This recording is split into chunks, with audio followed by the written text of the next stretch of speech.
كاي الهمامي مدير المهرجان الاول اللي كيتنظم دابا بمدينه بركان. قلنا طبعا هاد المهرجان كيتزامن مع عيد الميلاد الاول ديال المدرسه اللي تاسست العام فايت.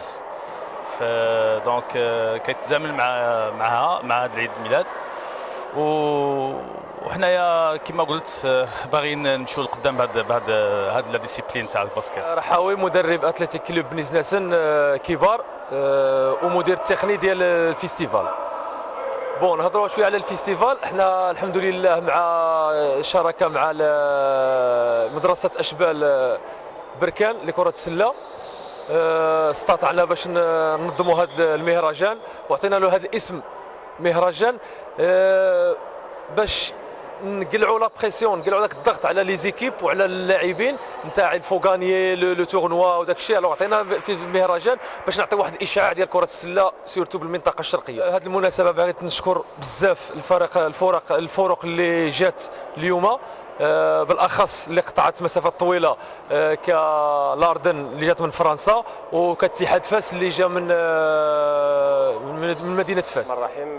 عبد الحق الكراعي مدرب فريق سيدي سليمان بركان كرة السلة ومدرب الإناث، لاعب سابق لنهضة بركان واتحاد الإسلامي البركاني.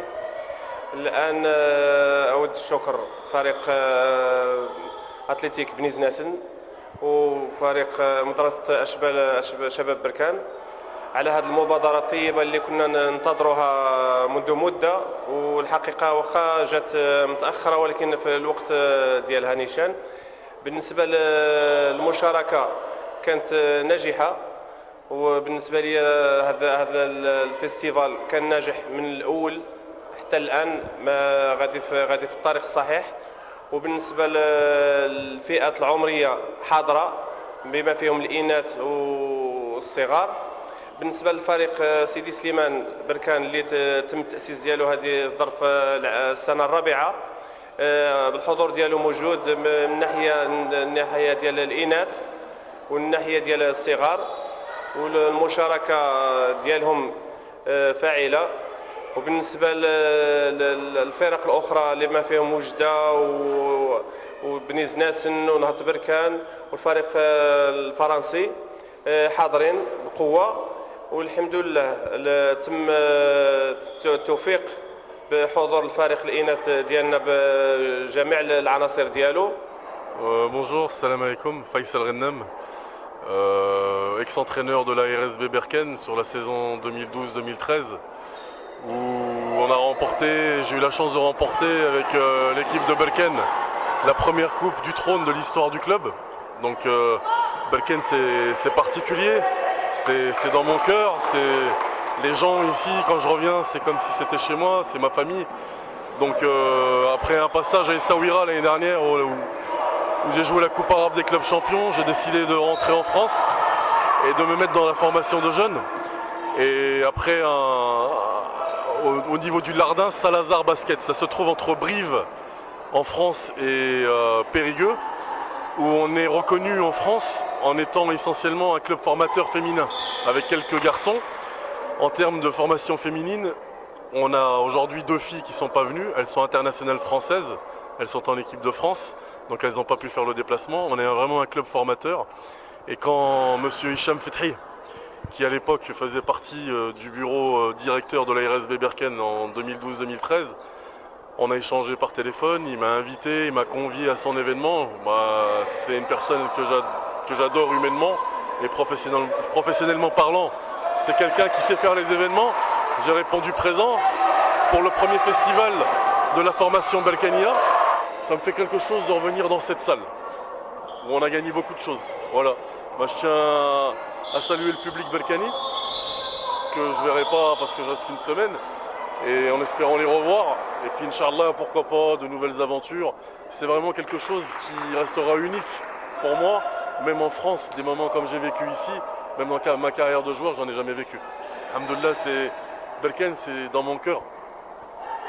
C'est dans mon cœur. Et puis le festival, j'espère y revenir avec mon équipe et pourquoi pas d'autres équipes étrangères qu'on pourrait convier. y revenir chaque année et puis le faire grandir. Voilà, c'est aussi le but de cet événement. Et je vous dis, l'Oriental, Berkane, à très bientôt, Inch'Allah. Voilà. Oui, donc pour ma part et même pour les équipes, c'est la première fois que nous venons au Maroc. Et ce qui m'a très étonnée, c'est l'accueil des gens. Les gens sont très chaleureux, très gentils. Et voilà, c'est vraiment agréable de venir au Maroc. Bonjour, je m'appelle Ophélie Magnez, je fais partie de l'équipe du Lardin qui est située en Aquitaine. J'ai mes coéquipières qui sont elles en cadette et moi en senior. Et nous sommes venus ici pour faire un match, enfin pour faire plusieurs matchs amicaux. Donc voilà, et puis on vous remercie beaucoup de nous avoir accueillis. On a eu une très bel accueil hier. Et on a même été toutes surpris, on ne pensait pas à ça, surprise du moins. On ne pensait pas à ça et puis voilà, on vous remercie. Bonjour, je m'appelle Mathilde Pécon. On est venu passer les vacances au Maroc. C'est une première pour nous toutes. On tient tout à vous remercier parce qu'on a vraiment passé un super moment hier. C'était vraiment génial l'accueil. Encore merci. السلام عليكم. الاسم ديالي بن عطية رضوان، مدرب في فريق فئة الفتيان نادي المولودية الوجدية. نادي المولودية الوجدية واحد النادي عريق تأسس سنة 1947 وحنا جينا نشاركوا ان شاء الله في هذا التظاهرة اللي نظمها نادي اتلتيك بني زناسن بشراكة مع الجامعة الملكية المغربية لهم جزيل الشكر.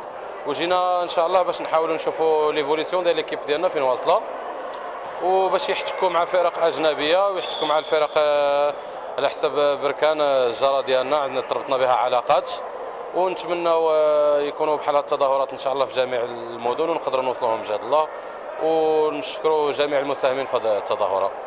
شكرا.